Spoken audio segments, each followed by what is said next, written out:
Hello my dear friends, कैसे हो आप लोग। आई होप आप सभी बहुत ही अच्छे होंगे।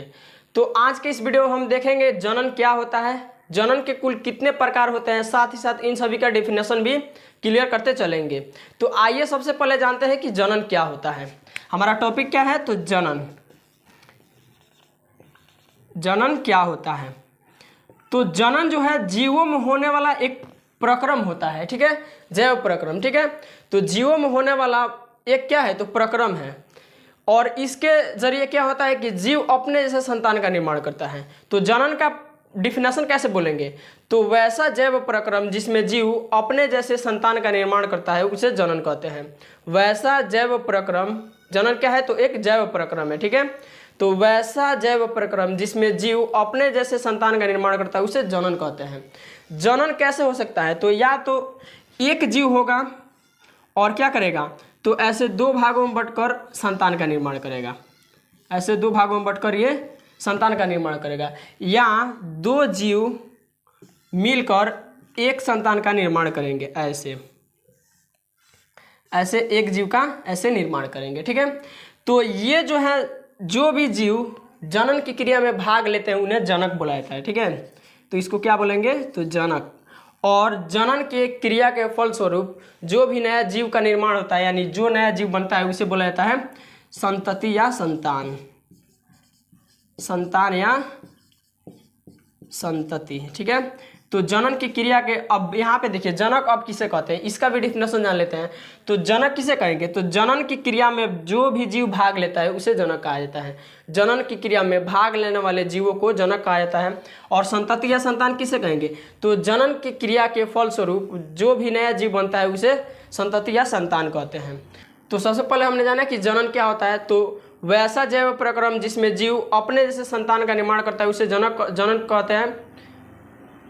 और जनक किसे कहते हैं, तो जनन की क्रिया में भाग लेने वाले जीवों को जनक कहा जाता है। और यहाँ पे संतति या संतान किसे कहते हैं, तो जनन की क्रिया के फलस्वरूप जो भी नया जीव बनता है उसे संतति या संतान बोला जाता है। अब आइए जानते हैं जनन के प्रकार, यानी कि इसके कितने प्रकार होते हैं जनन के। जनन, तो जनन के कुल दो प्रकार होते हैं, एक होता है लैंगिक जनन, लैंगिक जनन, और दूसरा होता है अलैंगिक जनन, अलैंगिक जनन। एक होता है लैंगिक जनन, दूसरा अलैंगिक जनन होता है। आइए अब जानते हैं सबसे पहले लैंगिक जनन किसे कहते हैं। तो लैंगिक जनन जो होता है ना, इसमें दो जनक भाग लेते हैं और वो भी विपरीत लिंग वाले, ठीक है, या मेल और फीमेल कह सकते हैं, ठीक है। तो लैंगिक जनन में क्या होता है, तो दो विपरीत लिंग वाले जनक भाग लेते हैं। तो इसका डिफिनेशन कैसे बोलेंगे, तो जनन की वह विधि बोलेंगे, जनन की वह विधि जिसमें दो विपरीत लिंग वाले जनक भाग लेते हैं। दो विपरीत लिंग वाले क्या बोलेंगे, जीव बोल सकते हैं कि जीव भाग लेते हैं, उसे लैंगिक जनन कहते हैं। जनन की वह विधि जिसमें दो विपरीत लिंग वाले जीव भाग लेते हैं, ठीक है, दो विपरीत लिंग वाले जीव जो है भाग लेते हैं। जनन, लैंगिक जनन में दो विपरीत लिंग वाले जीव भाग लेते हैं। और अलैंगिक जनन किसे कहेंगे, तो जनन की वह विधि जिसमें केवल एक लिंग वाला जीव भाग लेता है, ठीक है। जनन की वह विधि जिसमें केवल क्या हो, केवल एक लिंग वाला जीव जो है भाग लेता है उसे अलैंगिक जनन कहते हैं, ठीक है।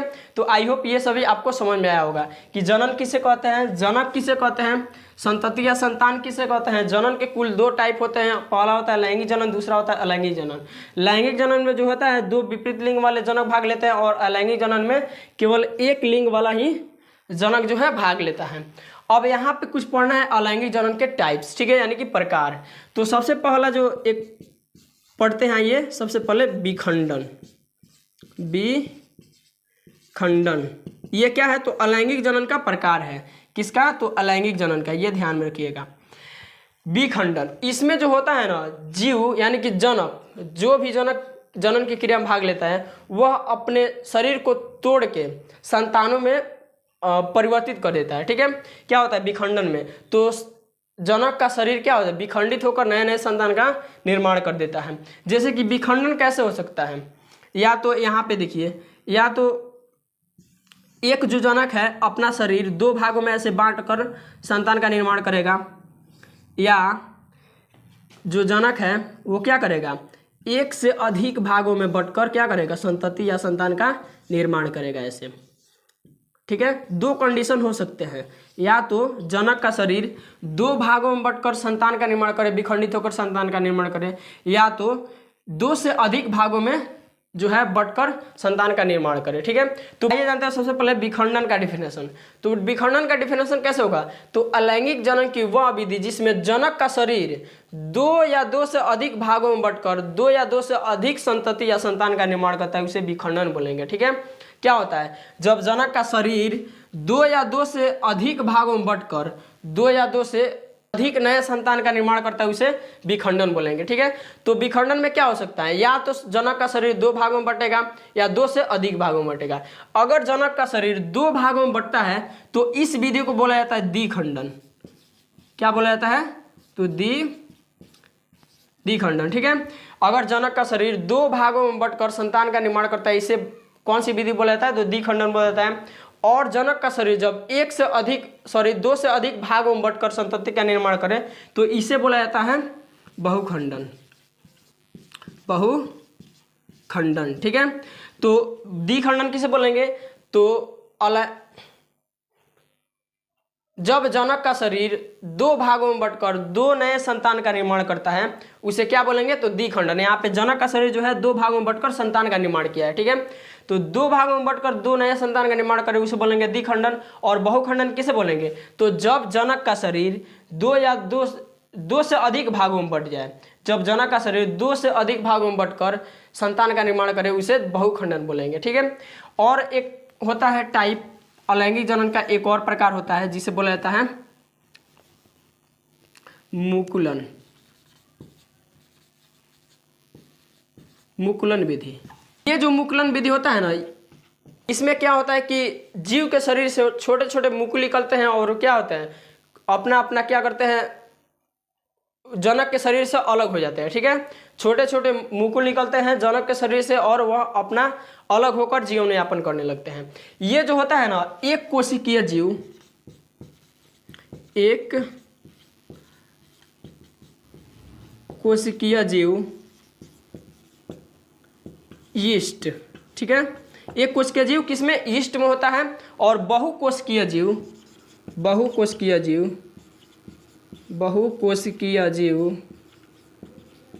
किसमें, तो हाइड्रा में होता है, हाइड्रा। ठीक है, तो मुकुलन विधि द्वारा एक कोशिकीय जीव में किसमें जन्म होता है, तो यीस्ट में होता है। और मुकुलन विधि द्वारा बहुकोशिकीय वह कौन सा जीव है जिसमें मुकुलन विधि द्वारा जन्म होता है, तो हाइड्रा होता है। देखिए इसको आइए समझते हैं। कुछ इस प्रकार से मान लेते हैं कि ये रहा यीस्ट। ठीक है, और इसमें से क्या होगा ना, कुछ इस प्रकार से ऐसे मुकुल निकलने लगेंगे, ऐसे मुकुल निकलने लगेंगे, चारों तरफ से ऐसे मुकुल ऐसे निकलने लगेंगे। और क्या होंगे, तो सभी अलग अलग होकर अपना अपना नया क्या बने, अपना अपना शरीर नया बना लेंगे और अपना अपना जीवन यापन करने लगते हैं। तो कुछ इस प्रकार से मुकुल निकलने लगते हैं और अपना अपना जीवन यापन करते हैं। और एक विधि और होता है जिसे अपखंडन बोला जाता है। क्या बोला जाता है, तो यहाँ पे लिख देते हैं, जगह नहीं है इसलिए, अपखंडन। अपखंडन इसमें क्या होता है कि ये स्पाइरोगाइरा में होता है। किस में होता है, तो स्पाइरोगाइरा में, ध्यान रखिएगा, स्पाइरोगाइरा में होता है। इसमें जो है स्पाइरोगाइरा, यहाँ पे समझा देते हैं, ये रहा, मान के चलिए कि स्पाइरोगाइरा। ठीक है, यहाँ पे ऐसे बना देते हैं इसको। ये जो है ना दो भागों में ऐसे बढ़ जाता है, एक भाग ऐसे कुछ हो जाता है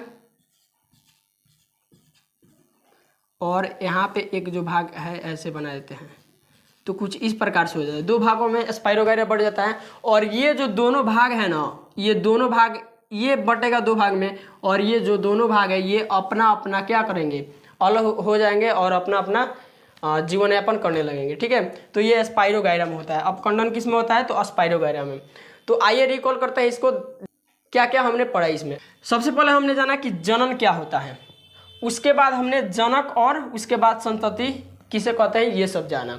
तो जनन किसे कहते हैं, तो वैसा जैव प्रक्रम जिसमें जीव अपने से संतान का निर्माण करता है उसे जनन कहते हैं। जनन में है जो जनक किसे कहते हैं अब, तो जनक जनन की क्रिया में भाग लेने वाले जीवों को जनक कहा जाता है। और संतति या संतान, तो जनन के क्रिया के फलस्वरूप जो भी नया जीव बनता है उसे संतति या संतान कहते हैं। ठीक है। उसके बाद हमने देखा कि जनन के टाइप्स यानी कि प्रकार, कुल 2 प्रकार होते हैं, एक लैंगिक जनन, दूसरा अलैंगिक जनन। लैंगिक जनन किसे कहते हैं? तो लैंगिक जनन जो है जनन का ही एक भाग है। तो बोलेंगे जनन की वह विधि जिसमें 2 विपरीत लिंग वाले जनक भाग लेते हैं या 2 विपरीत लिंग वाले जीव भाग लेते हैं, उसे बोलेंगे लैंगिक जनन। अलैंगिक जनन किसे कहेंगे? तो जनन की वह विधि जिसमें केवल एक लिंग वाला जीव भाग लेता है उसे अलैंगिक जनन कहेंगे। उसके बाद हमने पढ़ा कि अलैंगिक जनन के कुछ प्रकार। तो सबसे पहले हमने देखा विखंडन किसे कहते हैं। तो जनक का शरीर क्या होता है? तो इसमें विखंडित होकर संतान का निर्माण करता है। विखंडित मतलब या तो जनक का शरीर 2 भागों में बंटता है या 2 से अधिक भागों में बंटता है। तो सबसे पहले हमने जाना कि विखंडन किसे कहते हैं। तो बोलेंगे अलैंगिक जनन का वह विधि जिसमें जनक का शरीर 2 या 2 से अधिक भागों में बंटकर 2 या 2 से अधिक नया संतान का निर्माण करता है, उसे बोलेंगे विखंडन। और ये जो है कैसे होता है? तो या तो 2 भागों में बटेगा या 2 से अधिक भागों में। जब 2 भागों में बटता है उसे द्विखंडन बोला जाता है, और 2 से अधिक भागों में जब बटेगा तो बहुखंडन बोलते हैं। तो द्विखंडन किसे बोलेंगे? तो जब जनक का शरीर 2 भागों में बटकर 2 नए संतान का निर्माण करता है उसे द्विखंडन बोलेंगे। और बहुखंडन किसे बोलेंगे? तो ये भी सिंपल है, आप समझ सकते हैं कि जब जनक का शरीर 2 से अधिक भागों में बटकर नए संतान का निर्माण करता है उसे बोलेंगे बहुखंडन। ठीक है। अब इसके बाद हमने क्या देखा कि अपखंडन क्या होता है। अपखंडन जो विधि है ये भी क्या है? तो अलैंगिक जनन का एक प्रकार है। इसमें क्या होता है? तो ये जो है स्पाइरोगाइरम होता है, जिस यहाँ पे हमने बनाया है। स्पाइरोगाइरा क्या होता है? 2 भागों में बंटता है और दोनों भाग अपना अपना संभाल लेता है सब कुछ। ठीक है। इसके बाद हमने जाना कि मुकुलन क्या होता है। मुकुलन भी क्या है? तो अलैंगिक जनन का एक प्रकार है। इसमें कुछ इस प्रकार से मुकुल निकलते हैं और सभी अलग अलग हो जाते हैं और अपना अपना क्या करते हैं? तो जीवन यापन करने लगते हैं। और ये एक कोष के जीव किस में होता है? तो यीस्ट में होता है, और बहुकोष के जीव हाइड्रा में होता है। ये आपको ध्यान रखना है कि मुकुलन विधि द्वारा एक कोष के जीव किस में जनन होता है? तो यीस्ट में, और बहुकोष के जीव किस में? तो हाइड्रा में। इसके बाद अपखंडन किस में होता है? तो स्पाइरोगाइरा में होता है। इसके बाद हमने तो ये सभी हमने जाना। वीडियो अच्छा लगा तो वीडियो को लाइक और चैनल को सब्सक्राइब जरूर कीजिएगा ऐसे ही टॉपिक वाइज वीडियो देखने के लिए। तो चलिए मिलते हैं अगले वीडियो में, तब तक के लिए जय हिंद।